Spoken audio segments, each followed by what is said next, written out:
अध्यक्ष और इस जिला के सबसे पुराने सहयोगी साथी सीताराम कुशवाहा जी,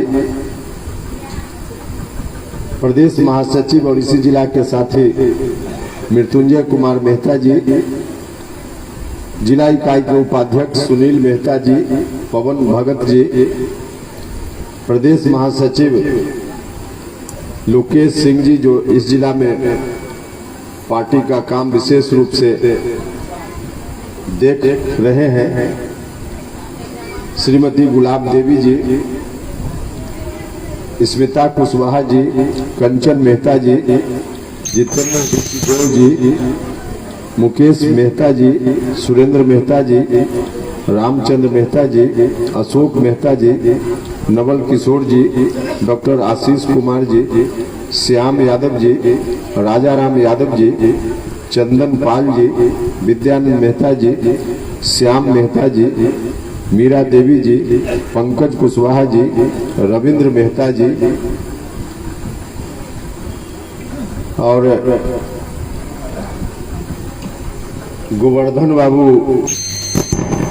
जिनका नाम न लिया जाए तो सूची अधूरी रह जाएगी। यूं तो पहले भी जब हम कार्यक्रम में आते रहे हैं तो गोवर्धन बाबू से मुलाकात निश्चित रूप से होती रही। पटना भी जाकर गोवर्धन बाबू हमेशा मिलते रहे, लेकिन पहले थोड़ा बच बचा कर मिलना होता था इनका। अब खुलेआम आज से हम लोगों के साथ आ गए हैं, तो इस बात के लिए मैं हृदय से इनके प्रति आभार प्रकट करता हूं। हम सब लोगों के अभिभावक हैं गोवर्धन बाबू, और आप सब लोग जो इस कार्यक्रम में उपस्थित हैं, भाइयों, मित्रों और मीडिया के बंधुओं,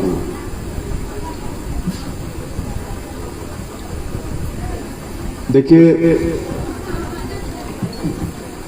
फिर से पार्टी का गठन हुआ अभी से कुछ महीना पहले, और फिर विभिन्न जिलों में पार्टी के साथियों के साथ जाकर वहां मुलाकात की जाए, सम्मेलन के माध्यम से, जिला सम्मेलन के माध्यम से यह बात तय की गई। और इसी क्रम में बिहार के सभी जिलों में बारी बारी से जाने का कार्यक्रम है। अनेक जिलों का कार्यक्रम संपन्न हो गया है। कल हम लोग सुपौल थे, सुपौल जिला कार्यकर्ता सम्मेलन कल वहां हुआ, और उसके बाद फिर आज यहाँ है, और यहाँ से फिर हम लोग जाएंगे अररिया। सहरसा का कार्यक्रम पहले ही संपन्न हो चुका है, तो सभी जिलों में कार्यक्रम इसी रूप में चल रहा है। और जहां जहां हम गए हैं, और आपके बीच मधेपुरा भी जब हम आए हैं, हर जगह जो स्थिति मधेपुरा की है वही स्थिति सब जगह की है। कई लोगों को आश्चर्य लग रहा था कि पार्टी की घोषणा फिर से कर रहे हैं, पता नहीं किस रूप में पार्टी को खड़ा कर पाएंगे कि नहीं कर पाएंगे। लेकिन आप सब लोग मधेपुरा के साथी हैं। एक भी चेहरा जो पहले हम लोगों के साथ था, उसमें से कोई एक भी चेहरा नहीं है जो आज हम लोगों के साथ नहीं है। सभी के सभी पुराने लोग हैं, और नए लोग भी तेजी से हम लोगों के साथ आ रहे हैं। तो पहले जितने लोग थे उतने लोग तो है ही, उसके अतिरिक्त हर जिला में हर जात से, हर धर्म से लोग हम लोगों के साथ आ रहे हैं। और यहाँ भी मधेपुरा में अब सीताराम बाबू दधीची की तरह संगठन के लिए अपनी हड्डी गला दी है इन्होंने, लगातार जिस परिस्थिति में हम लोग रहे। गोवर्धन बाबू भी उसी तरह से हैं, और आज इन्होंने जब मंच पर आकर माला पहन लिया, तब तो बचिए कि समझ लीजिए कि जेडीयू का अब कुछ नहीं बचने वाला है इस जिला।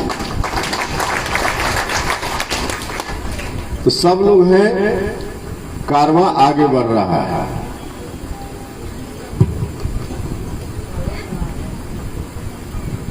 आज एक विशेष दिन भी है। हम आए थे पिछली बार नमन यात्रा के क्रम में, पार्टी गठन के बाद नमन यात्रा पर हम निकले थे और नमन यात्रा में हम लोगों ने तय किया था कि जहां जहां भी बिहार के महापुरुष जिनका जन्म स्थान है, कर्म स्थान है, वहां जाकर उनके प्रति नमन किया जाए, उनके स्मारक पर जाकर सर झुकाया जाए। यह कार्यक्रम हमने किया था और उस वक्त हम आए थे यहाँ मधेपुरा भी, जो बीपी मंडल साहब का स्मारक है उनके गांव में, वहां भी जाकर हम लोगों ने माथा टेका था, नमन किया था। और यहाँ पहुंचने के पहले हम लोग सीतामढ़ी तरफ से होकर आए थे। सीतामढ़ी में एक ऐसे महापुरुष के चरणों में सर झुकाया हमने जिनका जन्म स्थान है सीतामढ़ी के बाजपट्टी में। इतिहास में ऐसे ऐसे लोग हुए हैं, बहुत सारे लोगों को तो बहुत लोग जानते हैं, इतिहास ने भी उनको ठीक से याद रखा है, लेकिन बहुत लोग ऐसे हैं जिनको इतिहास ने भी ठीक से याद नहीं रखा। लेकिन जिनको इतिहास ने ठीक से याद रखा है, उनसे बड़ी कुर्बानी कुछ लोगों ने दी है इस देश के खातिर, समाज के खातिर। और वैसे ही लोगों में एक शहीद रामफल मंडल, बाजपट्टी में जन्म स्थान उनका है। हम नमन यात्रा में वहां भी गए थे और उनके स्मारक के सामने भी हम लोगों ने सर झुकाया था। आजादी की लड़ाई में देश को आजाद करने के लिए कम उम्र में ही उन्होंने अपनी जान दे दी, और जान भी इस रूप में कि उनके ऊपर मुकदमा चला अंग्रेजी राज में, किसी की हत्या हुई थी, मारा गया था। और जब उनसे कहा गया, जज ने पूछा, तो सीधे उन्होंने स्वीकार कर लिया कि हाँ, हमने ही यह काम किया है। अब स्वीकार करने का मतलब ही था कि फांसी की सजा हो जाएगी। फांसी की सजा हो गई और हंसते हंसते झूल गए। तो वैसे लोग हुए हमारे यहाँ बिहार में, बिहार की धरती पे, सीतामढ़ी की धरती पे। आज उनकी जयंती का दिन है। हम लोग थे सुबह में सुपौल में, उनकी तस्वीर पर हम लोगों ने माल्यार्पण किया, उनको याद किया, नमन किया। हम इस कार्यक्रम के माध्यम से भी उनके चरणों में सर झुकाते हैं। आप सभी लोगों की ओर से, अपनी ओर से भी श्रद्धा सुमन अर्पित करते हैं।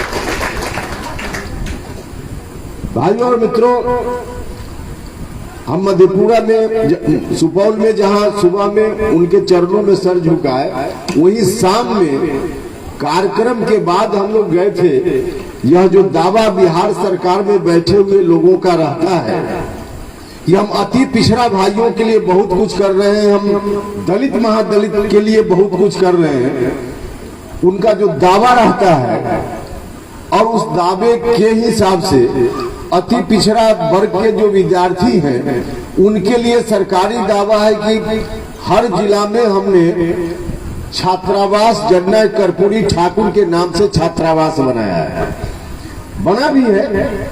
हम गए थे सुपौल में कल शाम में कर्पूरी ठाकुर छात्रावास को देखने के लिए। कई लोगों ने कहा कि जरा स्थिति वहां देखिए कि क्या स्थिति है।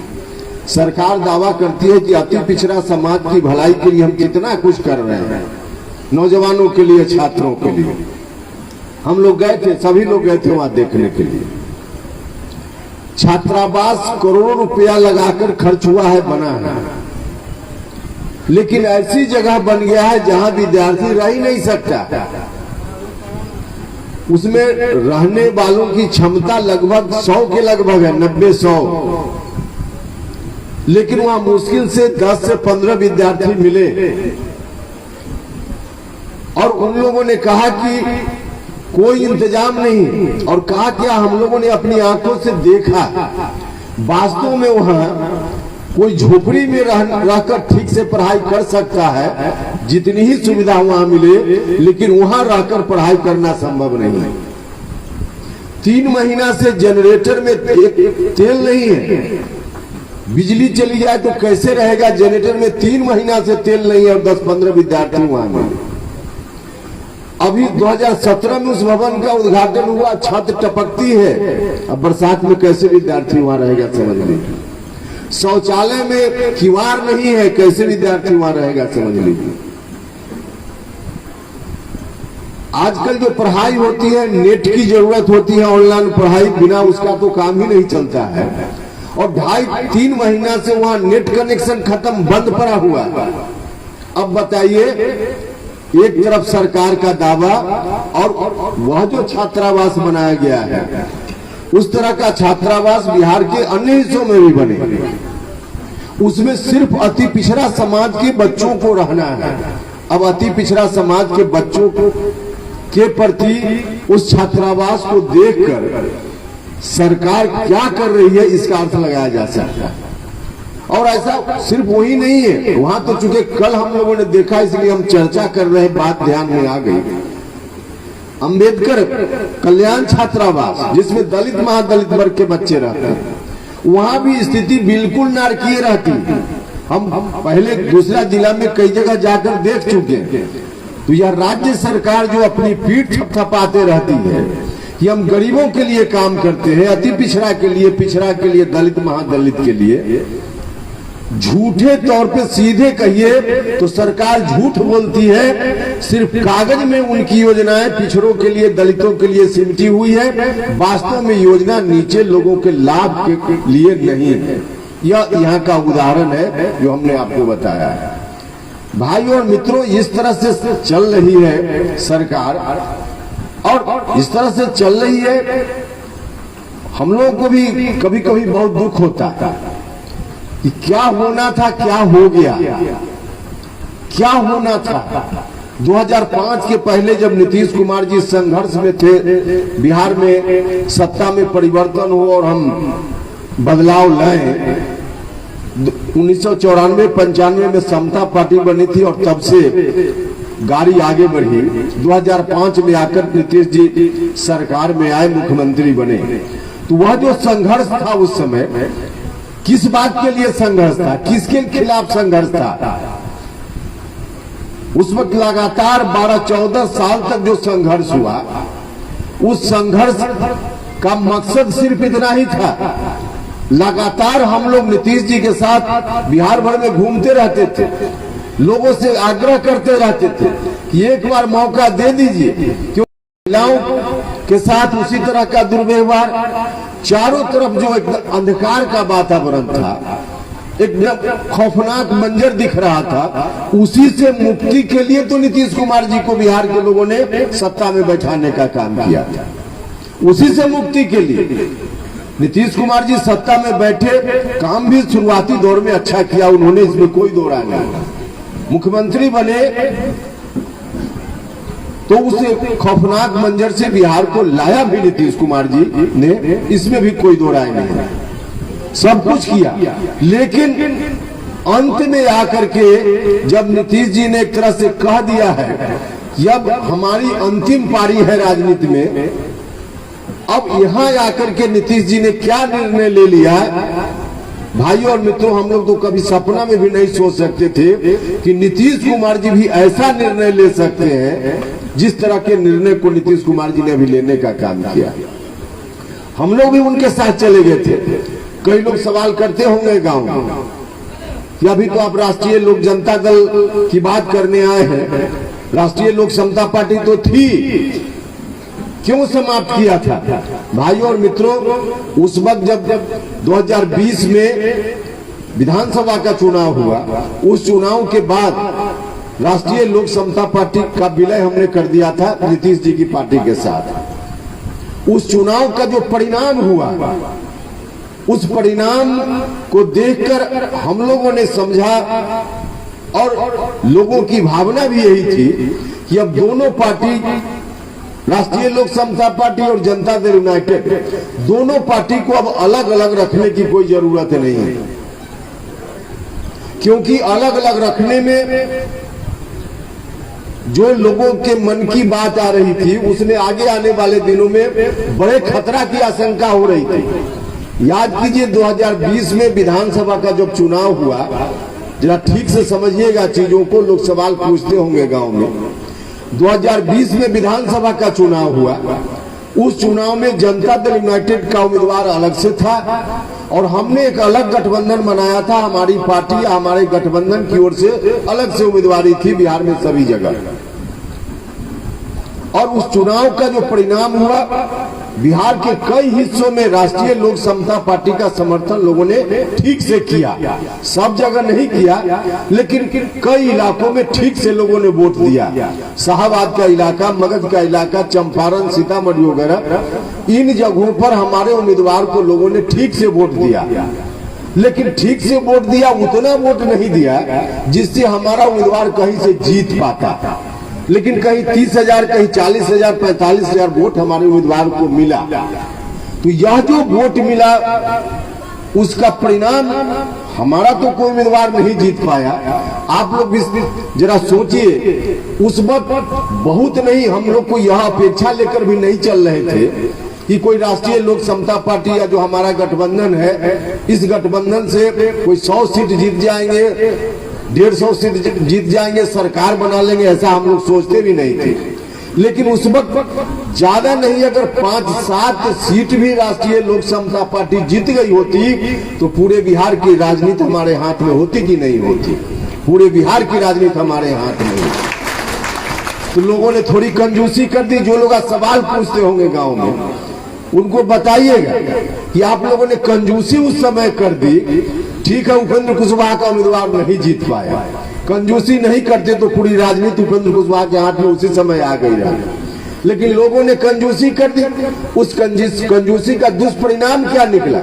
हमारा नहीं जीता कोई बात नहीं, दुष्परिणाम निकला जिन इलाकों में हमारे उम्मीदवारों को लोगों ने अच्छा वोट दिया, वहां सब जगह से नीतीश कुमार जी का उम्मीदवार हार गया।